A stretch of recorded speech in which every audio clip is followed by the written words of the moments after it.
Hi, this is Daniel from Penn Salvation calling. Hey, how's it going? It's going fine, I think. Well, awesome. Well, thank you for taking the time to do this interview. Oh, no problem. Well, I just gotta say, last week I received the promo for In the Passing Light of Day, and I gotta say it might be some of the finest work that you've ever put out. Okay, thank you very much. Glad to hear that. Really. Yeah, absolutely. I mean, I've been playing it nonstop ever since I received the promo for it, and it's an honor to be able to help promote it with this interview and with radio play and everything like that. And for those that are not familiar with it yet, what is the backstory behind the creation of the album? Oh, well, conceptually, it's I had a little I don't know what to call it, a battle with flesh-eating bacteria 2 years ago. What started off as something that I thought was just some annoying little thing, and just turned worse really quickly, and I had a very undescribable pain in my lower back. So in the end, I had to go to the hospital, and it turns out after a lot of because the thing is you need to make sure what it is, and it's difficult with flesh-eating bacteria because basically the only reliable symptom is an excruciating pain. And you have very little time. That's the problem. As long as when you have it inside your body, you can go from being perfectly healthy to being just as perfectly very dead in just 2 or 3 days. So they were pumping me full of different kinds of antibiotics. I think towards the end of the first day in hospital, I think I had 6 different types of antibiotics because they were just trying different ones. This a very uncomfortable feeling of noticing that as the hours proceed, you will sort of work your way up the food chain of doctors. So the longer you're there, the more important doctors come into your room. That's not a good sign.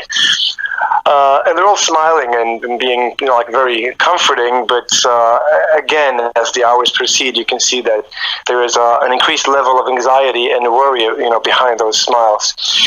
So yeah, that was it. And in the end, there's this sort of one of the head doctors. I think I was lucky enough not to bump into any sort of MD house kind of doctor, but they do the higher you get, they do get less and less. I don't know. They're not as socially capable. I don't know how to put that, but they're slightly socially dysfunctional. And the last guy who came in, he was like, "It's gonna be okay. We're gonna take the finest bottle on the shelf, from the top shelf, and think of it as the antibiotics equivalent of the A-bomb." And I will always remember those words. So we figured, okay, we're in the safe now. But that didn't help either. So in the middle of the night, I was just a female surgeon came in, and she said okay, so we can't do this anymore. We will need to open you up. So I said, okay, so first thing in the morning, and this was 2:00 in the night, and she's like, no, now there's a team waiting. The surgery room is waiting, and we have to roll you down now. And I was like, but I should have the pre-surgery shower. And she's like, you don't have to. We just do it now. But I did take the shower anyway because I thought, I'm not going to, stumble, over the last day. It was spring and middle of April. So the album is not about the actual hospital stay, those 4 months, as much as it is about basically that first day in the hospital and the thoughts that were triggered by that.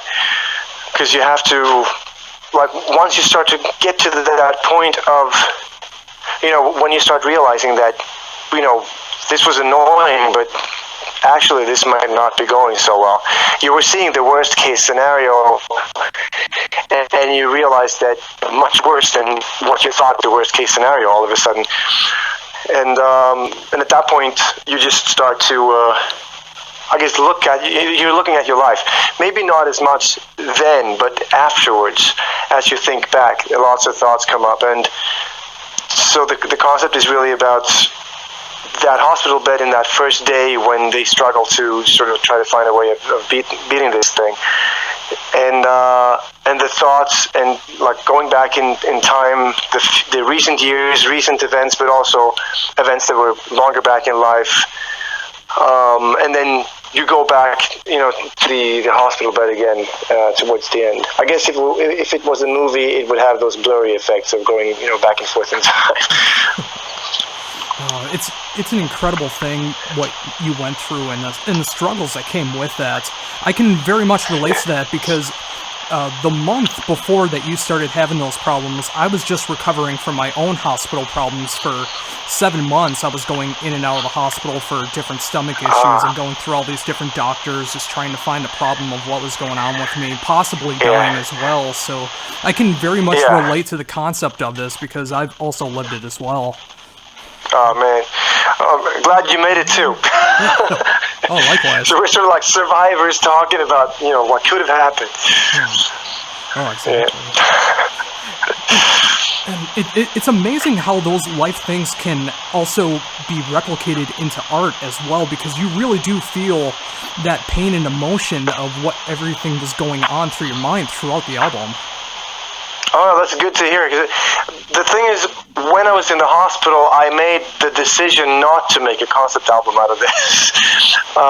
And this might sound weird, but it's because when I was there, I was receiving lots of wonderful support from fans all around the world, and I'm still really thankful for that, because it's just, being there and having everything just like, you're just lying in a hospital bed, day after day, and they had to sort of like put me to sleep. Sounds wrong, but they had to anesthetize, I don't know, but yeah, they had to put me under every second day, which was very, very straining in so many ways, both physically and mentally, and having support from fans around the world meant more than I think they could have, ever understand.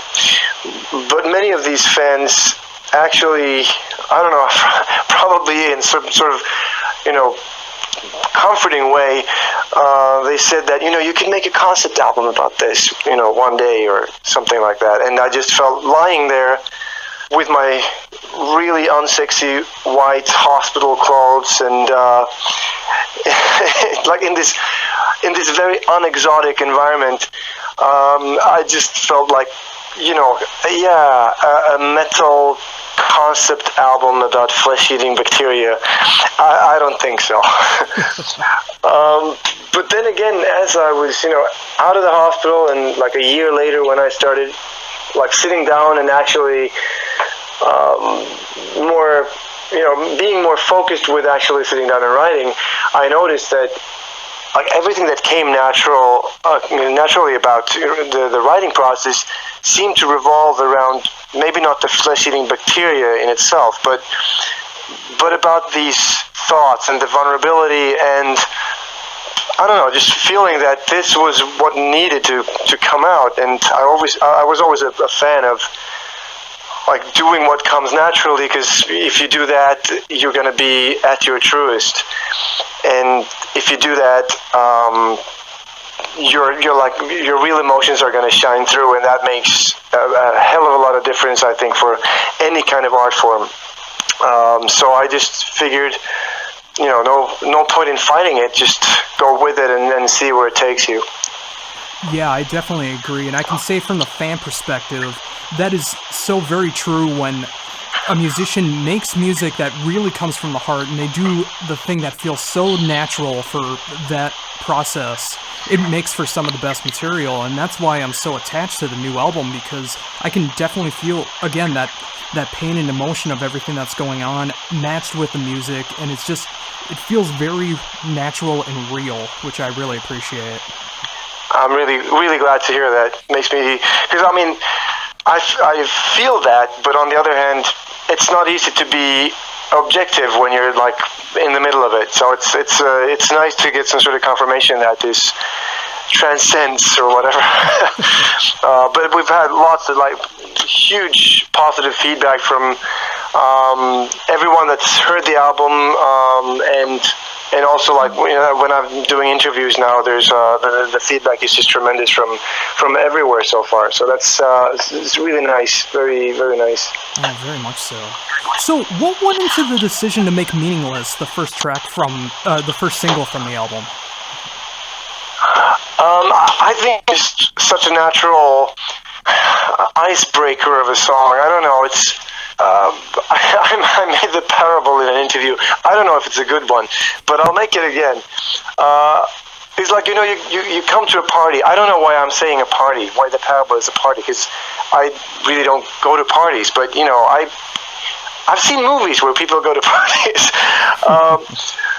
Anyway, let's say that there's like a gathering of friends and friends of friends or whatever. You get in, and there are all these people there, and there's always this one guy that will come up to you and go like, "Hi, I'm Fred.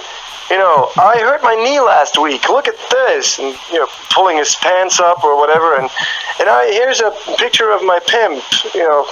Not did I say pimp? Well, pimple. That's I was going to say pimple, not pimp.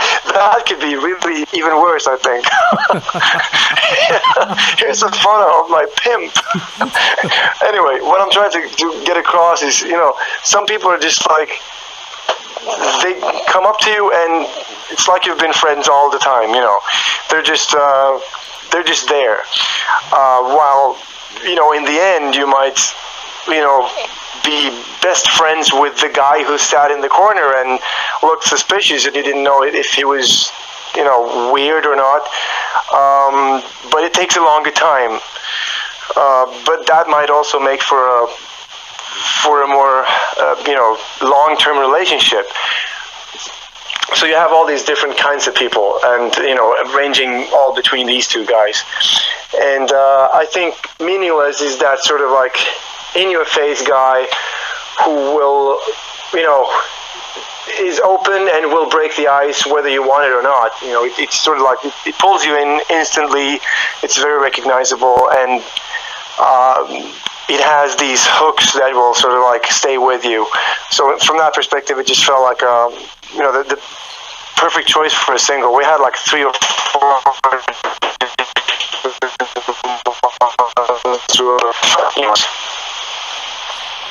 sorry, I missed that last part. It started cutting out. Oh, all right. I said we had like 3 or 4 different candidates for a first single, and I think we were totally unanimous in the end that Meaningless was the best choice for the first one. Yeah, I definitely think it was a great first impression because the way that it starts, you really wonder where it's going to go, and then by the end of the song, you're just, that rhythm, that riff is just stuck in your head, and you just want to keep going back to it. And I keep doing that too. Yeah. Before I released the album, I kept going back on YouTube and just kept playing it over and over because I was so overwhelmed by what was going on, and I just wanted to keep hearing it.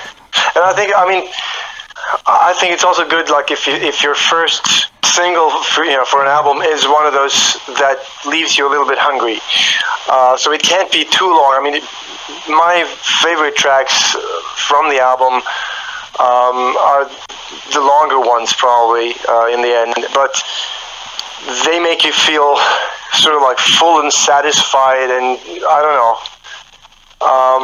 It's just not single material, especially not the title track. We were actually joking about that. Like we should make that the first video. It's like and make it very minimalistic, like a 15.5-minute long music video, minimalistic style. So who knows? It might have worked. There's still time. There's still time. Yeah, there's still time. Well, it's not. There's still not time to make it the first video. Well, yeah, true, but it still can be a video. Yeah, it still can. Yeah. Yeah, I was gonna say, like, I'm also really drawn to the longer songs. Full Throttle Tribe is the one that's been sticking out to me mostly throughout the listens I've been doing too. It's just, I think it really captures a lot of that Pain of Salvation that I love so much in just one song. Yeah, I see what you're saying for sure. It's one that I've been like having there for quite some time too, most of it, and I think that was also the song that sort of gave birth to the sound landscape that we were looking for the album. I remember like recording the demos in the recording room, in the rehearsal room. And that we would usually do, like, me and Ragnar would be in the rehearsing room, and I would play the drums and have a guitar on the side, and he would play the guitar, and we'd be all, hooked up to a computer or an iPad, actually, to start with. It's amazing what you can do these days.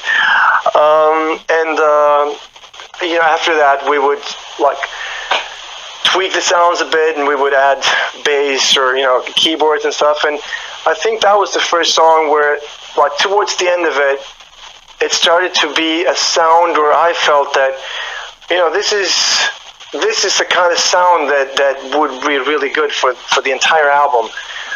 So we started pulling because we had already like 4 demo tracks or whatever at that point, and we started pulling them into that same landscape, using a little bit of the same sounds. And I think that song made the album sort of fall into place in so many ways from a sound perspective, which I think was very good, because it has a personality when it comes to the sound, and I really appreciate that. Yeah, absolutely. And again, yeah, just like you said, it does have that landscape of what the album is about, especially musically, because it's got the heavier moments, it's got a bit more of the mellow moments as well, and just like it has that pure emotion behind it too that you find in the album. Yeah, sure.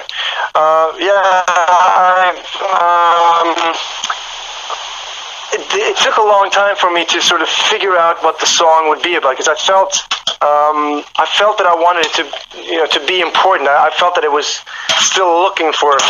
I'm taking the hammer, at the same time, which is still good though, because it was more difficult when I did the last interview with Italy. I had to sort of like put the Christmas ham in, which was much more difficult to do with the phone in hand. But anyway, that's done now. No, it took some time to find the way in lyrically in that one, and I think it has to do with some songs you just feel like I know what it's not that you know what it's going to be about, but you know that you will know when you find it. And it's important. So in the end, what happened was, and what was still like stirring in my mind a lot, was that whole thing of why you start a band, why I started a band, and what that meant for me, and what it meant to see the band fall apart. Because I felt that I wanted to, from the view of this hospital bed, there were lots of things that I thought about, and that was one of those things, because I had been dealing with a lot of feelings of loss, basically, as the lineup was changing so much. And some old friends, that had to leave the band because they needed to spend time with family. And to me, and I noticed that as I have met other musicians and other bands, I realized that my take on this whole band thing was very different from like everyone else I met. But it was the same thing for me and the other guys who were in that lineup, the sort of like the quotation mark original lineup, because we saw it, I think, more as a family thing, like a tribe. For us, it was just so natural, when it was time to record the albums, that we would be in the studio, all of us. We would travel 8 hours to where we recorded the studio, and then we would stay there for up to 11 weeks together and record the album, even though the drummer was done after 4 days with his part. He wanted to stay because this was the band. We were the band, and we were recording an album, and that was it. And if someone would have asked us, so what are your benefits from this? We would go like, what do you mean? Well, what do you gain from this? We would go probably like, well, we're in a band, we're Pennsylvania. And anything, on top of that is a bonus. It's perfect. We want to rule the world. We want to, get, to be the most famous band that ever lived. But we, doing efforts for the band was not measured against, whether that was costing or, whether you would make a profit. You would always hope to make a profit, but you wouldn't not make the effort because you may not get the profit, if you get my point. Just being there was value in itself. And I started realizing that most bands didn't have that. They didn't spend like 12 hours straight in the rehearsing room just because it was fun. And took a little break with, playing some football outside, and then crawl back through the window into the rehearsing room and play for another 3 hours.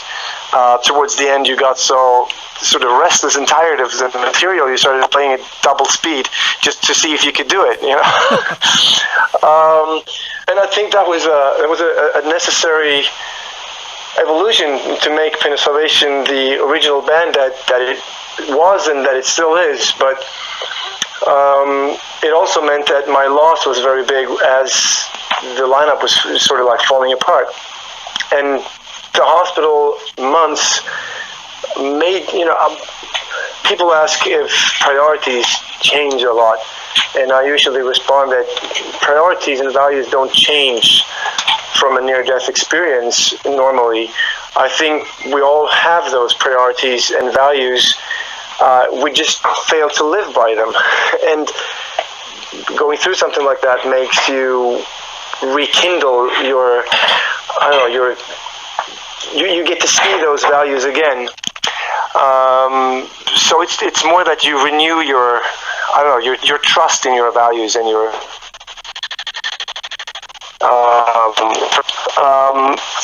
and it was wait a second. It was the same thing for me when it came to that. That normally in our everyday life as grown-ups, we wake up every day with a huge list. We're not aware of it all the time, but we wake up and there's this huge, endless list of things that we need to do that specific day, and things that we need to do in the longer perspective, things that we should have done that we're have failed doing, and things that we're late with, and then we have the life goals, the life dreams. All of those things just make for an amazingly long list of things that we can never ever work away. It just keeps growing, basically. And the difference is when I woke up every morning in the hospital, and if you were in that situation, you probably recognize that list has boiled down to maybe 10 points, or maybe not even that, or bullets. You wake up and you have to survive and get through the day. You have to get your IV. You have to maybe have surgery. Whatever is happening that day, you need to try to eat breakfast. That's like point number one on the list. Today is Tuesday, so it is rye porridge or whatever it is on Tuesdays. Let's see if I can get some of that down. There's no room on that list for changing, to winter tires on your car, or being on time with your tax declaration. They could call you up from the tax office and go like, "We need that tax declaration now," and you'd go like, "Okay, sorry, you won't have it." I think it's very healthy to have your list be boiled down. You can try to do that in your regular life, but I don't think it will ever be as efficiently done as when you're in the hospital and it's done for you. And I noticed that the band was definitely on that list, which was very healthy, because I'd been sort of like, every time someone left the band, I sort of had to renegotiate and try to I don't know, see if I could find the devotion and the energy again. You know, it was never obvious for me to continue. I had to convince myself, or had have other people convince me every time to keep going. And here I was realizing that I really missed it, and I wanted to get back to playing music and playing in the band, which was very nice. And I think that's also something that led to the album being as strong as it is. You know, just getting back with a vengeance to the music again. Yeah, I mean, again, sometimes it does take those health scares to really showcase what is important. Much like you said, those points are always there, but they get tested more when you go through those struggles, and you really start to pay attention to them more. And when you do have that focus, like Pain of Salvation, it makes you really appreciate what you have, and when you do get the strength to get back to it, you can put out some of your best material. Yeah, I think so too, definitely, for sure.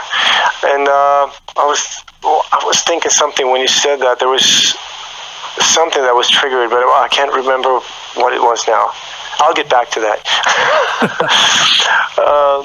But for sure, I think that's exactly, as you put it. I think that, and the good thing is that even though, and I wasn't naive about this when people asked me, already in the hospital, like if I would change my life around or whatever,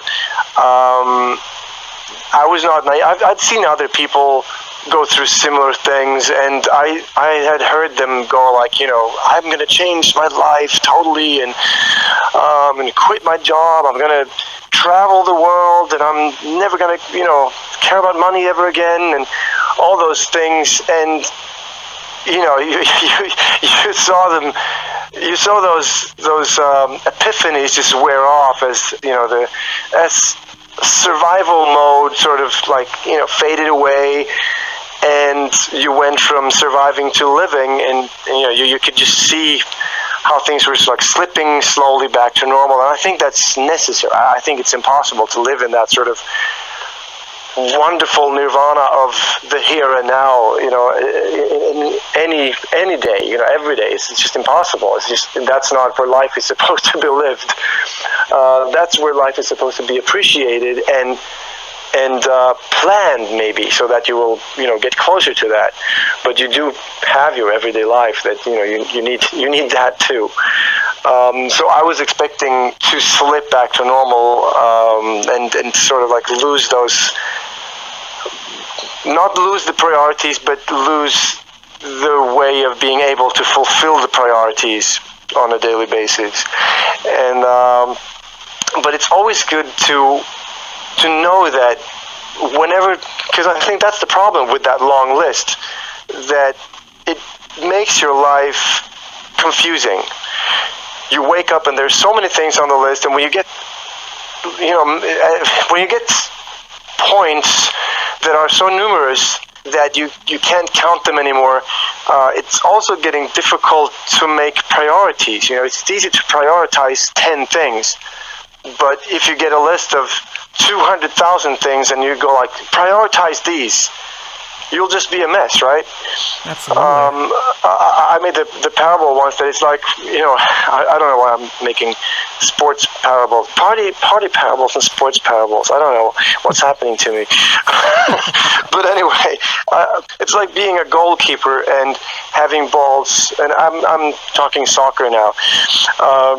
Having just, if you can stand there and you can plan the game, you can watch the game and have an overview, you'll be ready when the ball comes. And if by any weird, chance there would be two balls in play, you could sort of like make it, you could, if both of them are shot against you, you could sort of like make a judgment on which one to catch first. Maybe the second one isn't even going to hit the goal behind you, so you can leave that. You can just like drop it and take the other one.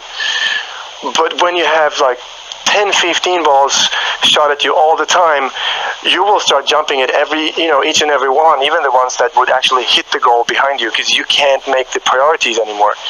And I think that's the problem with that long list that we have, that life gets confusing and you can't really know which way to go every once in a while. You're stuck in ambivalence and confusion.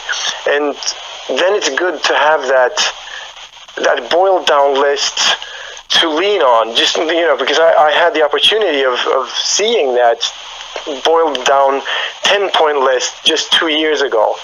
And that's good, because when I'm confused about everyday life, I can always rely on that and go, I know that 2 years ago I had this boiled down list and that was not on the list, but this thing was on the list. So that's what's important for me, even though right now I might fail to understand that. Yeah, again, it's just like when things like that happen, I mean, it does take a while for things to get back to normal, but when those moments do happen and you do realize the importance of those important things that really stick out for survival and for your happiness and all of those things, I mean, it makes you prioritize like that, and I'm glad that Pain of Salvation was still on your mind as well. But with that, how long did it take you to get back into writing mode after you started? I think my biggest problem with the getting back to writing mode was that I couldn't get back to sitting down mode. Because as soon as I was sitting, since the surgery was done in my lower back, so whenever I was sitting, it would sort of like just that area of the scar and the surgery would start hurting a lot. Because it would sort of like, I don't know, fold weirdly or something. So I had to be standing up or lying down. And the worst thing I could do was sit at a computer. Because, at a computer you forget your posture and stuff. So that was the main problem. And I don't know how long it took. It would be interesting actually to go through my phone and see when the first recording is done. It might be during the hospital stay, even towards the end. But the beginning was totally impossible because I was so strained after that first surgery that I was like a really old person. I had books. People got me books. I love reading, so they came with books. And I couldn't read them. It was impossible. I would start a sentence and I would fall asleep. And I'd wake up and I'd try to find the sentence again. And as I found it, I could read like maybe half a line or phrase or whatever, and then I'd fall asleep again. I would just drift in and out of sleep all the time. So I had to give up reading, and writing music was problematic for the same reasons. But I was surprised by how fast I could recover physically, and they were surprised at the hospital too, because I came out of the hospital in the middle of April, and at that point we had a gig at Sweden Rock Festival, which was like 7th of June or 5th of June or something like that. So that was like less than 2 months away, and I had already missed out on the Caribbean cruise thing that we were supposed to be doing, and an entire tour with Transatlantic that I was also scheduled for. And I was just like, I'm not gonna miss this. This is enough. I'm gonna play that festival. And the thing is, once I get out of the hospital, I could hardly walk. I couldn't walk stairs. I was just everything was so painful and so slow, and I had no energy, no stamina, no strength, nothing. And I had to start from ground level, really, and go to a gym and do really simple stuff. But I'm so stubborn and I would say idiotic. I would already the second week I would start, because they said keep doing these weights for this long, Second week I started doing more and more, and once we got to the actual festival 1.5 months later, I decided I was probably already then, except for for the area and my stamina, I was probably in better shape than I'd been in many years. But I decided, okay, you're gonna go on stage. You're not gonna jump around. Don't be an idiot. Just go on stage. You sing your songs. Just take it easy, because I can't remember a show where I've been so nervous before that, because I didn't know if I would pull it off. I didn't know if my voice would last for more than one song, because I noticed once I got out of the hospital, I'd lost more than an octave of vocal range. And I had no idea how the body would hold up or how the voice would hold up.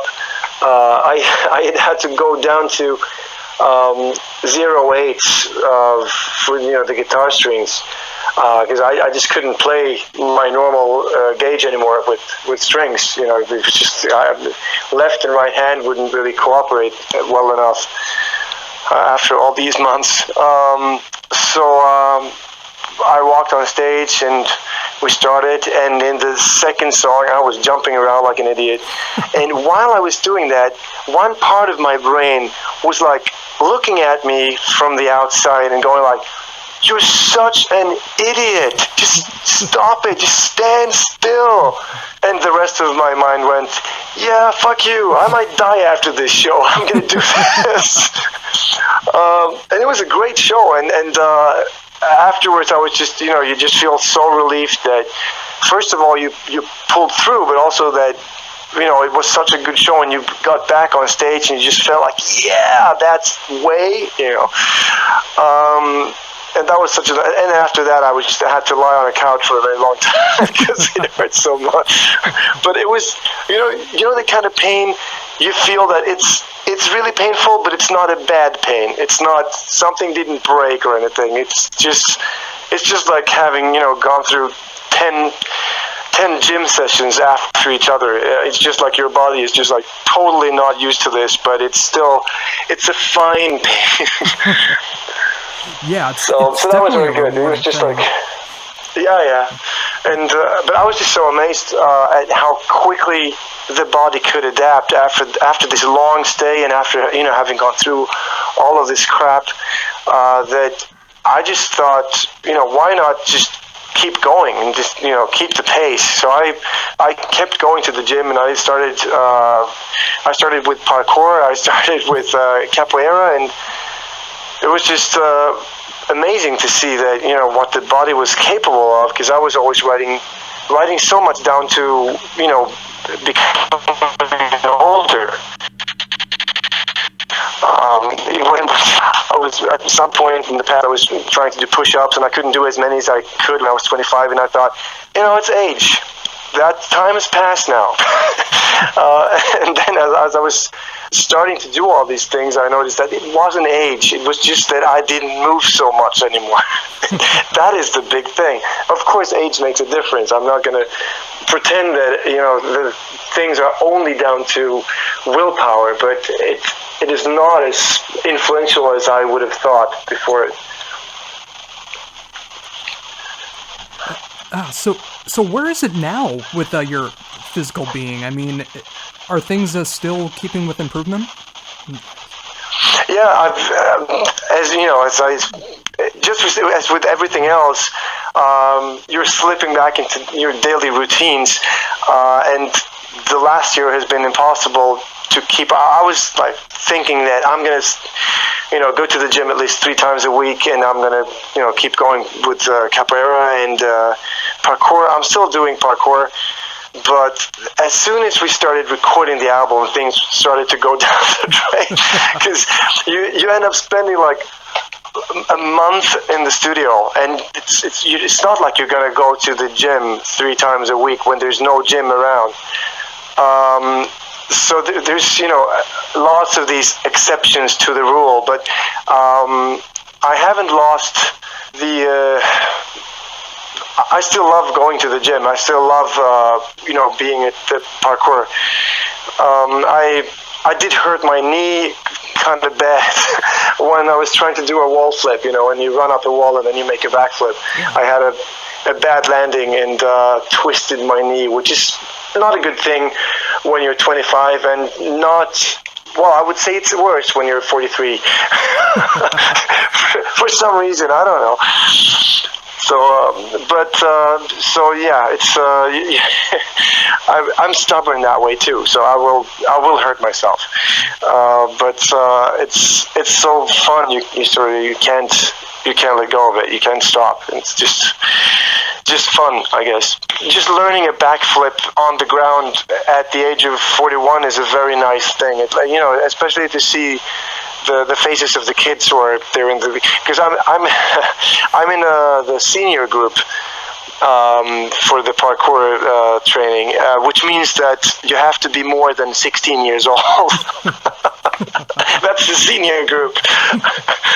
So yeah, but I remember when I did my first backflip, one of the 16-year-olds said like, "Damn, that took me like 2 years to learn." So yeah, it's been great fun. Now you just got to start incorporating that instead of live show. Set up a parkour set on stage. Everyone says that. The thing is, I've been considering like, should I try making a backflip with a guitar? The thing is, there's so much arm movement in the backflip. I don't know how to make that without either hitting myself really hard in the face with the guitar, with the movement, or just like hurting myself a lot in the landing because you're having something with you that you shouldn't be having. I don't know, but also I'm still too coward to make it. I've done it on flat ground. I also failed it on flat ground. And I don't want to do that again ever, because it's just this. I don't know if you've ever made a backflip, but it's just like for someone who's never. I haven't even been sort of like using trampolines or been diving down into water or anything like. Most of these kids, they've been doing these things since they were like 6. So the backflip is just. Something in the head goes like, I don't think so. It's just like, and especially the way you have to do it. It's like you can't throw yourself backwards, which you think you will. No, you need to jump straight up, and then you should just like pull your knees up as high as possible and rotate. And everything in your body will just go like, or in your mind rather, will just go like, this is wrong. And I had a friend who joined me for a while with the parkour from the capoeira, and he's like 32 or whatever, and he's still trying to learn the backflip, by the way. And we started like in the car on the way home once. We were like, I think we just have to like, you have to just like ignore the warning signals of your brain. That's the problem. You get all these warning signals, and it's just like it's throwing us off. We have to, and we just started laughing after a while because what we were saying sounded so much like, you're in a house and you go like, I think we just have to take all the fire alarms down. We have to go through and remove all these things that has kept the human species alive for hundreds and thousands of years. It's just like we need to sort of like destroy what evolution has created in us to survive. It's so silly.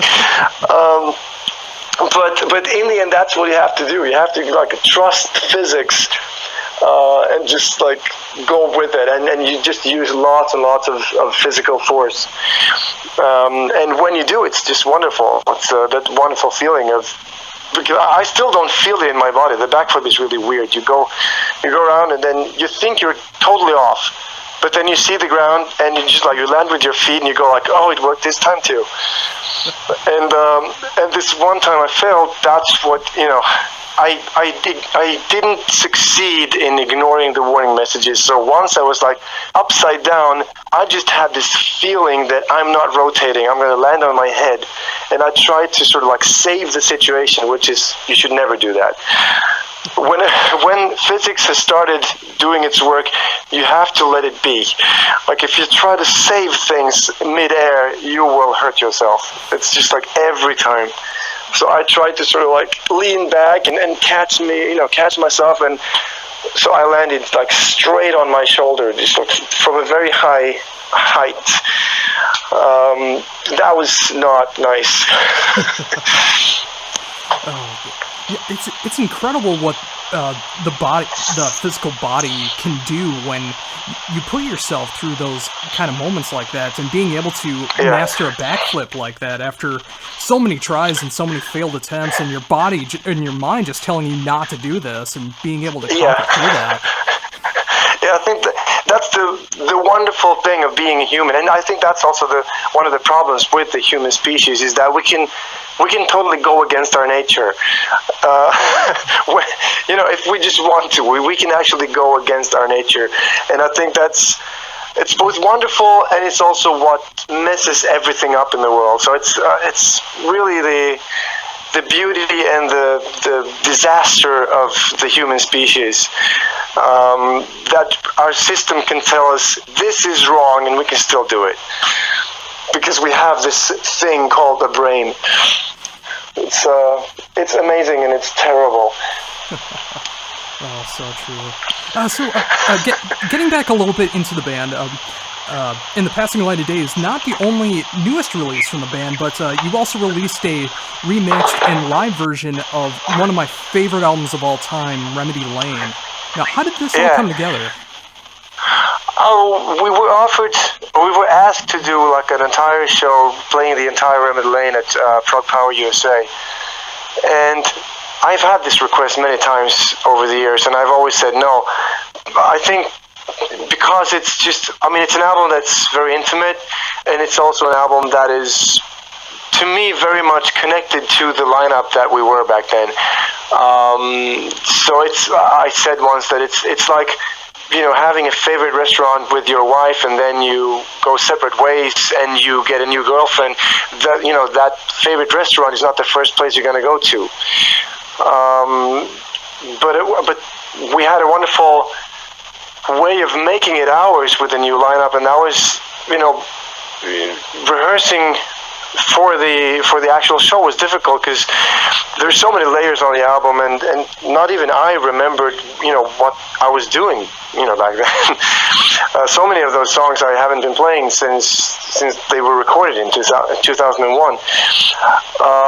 So we had to find, I went through my drawers and I found the backup CDRs from the Pro Tools project, back from when it was recorded, totally unopened since then. And so we opened all the projects in Pro Tools, and we started soloing the different instruments and the different tracks. And we were sitting outside in the sun with cold beverages, getting a tan, while listening to the different instruments and the different vocal harmonies, and going like, yeah, so that was what I was doing. Okay, oh, maybe you can take that harmony, and then we shift those two, so you have a straighter line there. And that way we had a chance of making the album ours, to a much larger extent than if we had just rehearsed it normally. But sitting there with the entire album and all the files and everything just at our fingertips, also made it such a small step to think that this can actually be remixed. This could be, because that's, as we were sitting there, that's basically what we did. We pulled that up, pulled that down, and the temptation was just too big, I guess. And also knowing that we were going to record the live, make a live recording of it, it felt like, that could be a good combination thing to make it be, have more value than just a live recording.